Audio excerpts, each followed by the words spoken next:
Alors pourquoi je dis qu'il faut rester optimiste face à la situation? Parce qu'il va y avoir un moment où on va être obligé de se réveiller face au fait que l'argent n'est plus gratuit, qu'il n'y a plus de possibilité de s'endetter comme on l'a fait depuis le début des années 2000, où en fait on a triplé la dette en valeur. La dette depuis les années 2000 a triplé en valeur. Et pendant ce temps-là, on avait un coût annuel de la dette qui ne faisait que baisser.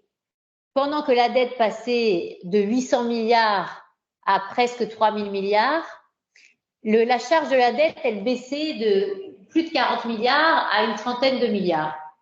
Donc, on était dans un système totalement anesthésiant, où rien ne poussait le politique à regarder comment on utilise les deniers publics, où rien ne poussait finalement à se remettre en question. Maintenant, il y a l'intégration dans la réflexion politique que nous sommes au maximum de ce que les Français, les entreprises françaises peuvent accepter en niveau de pression fiscale. Et nous sommes aussi dans un tournant où ils comprennent aussi qu'on ne peut pas continuer d'augmenter la dépense et que la charge de la dette va faire la boule de neige dans les prochaines années. Nous allons sortir ce week-end une très grosse étude de la Fondation sur cette question du coût annuel de la dette. Et nous montrons que nous allons d'ici 2027 arriver entre 80 et 100 milliards de charges de la dette annuelle.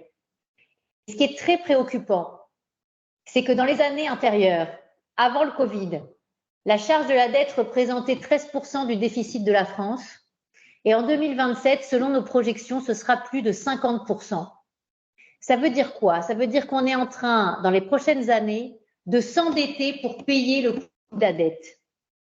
Et ça, c'est un moment de bascule que nous allons tous vivre, que même le Haut Conseil des finances publiques a dit ces derniers jours quand il commente les trajectoires budgétaires du gouvernement en disant attention, maintenant on ne peut plus continuer comme ça.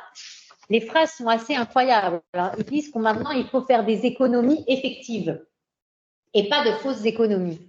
Ce que nous avons montré à la Fondation IFRAP, c'est qu'en 2023, à mi-année, on avait déjà dépensé 30 milliards de plus que l'année d'avant, en 2022, alors qu'on était censé supprimer des dispositifs exceptionnels liés à l'inflation. Et que d'ici la fin de l'année, on aura dépensé de l'ordre de 50 milliards de plus que l'année dernière.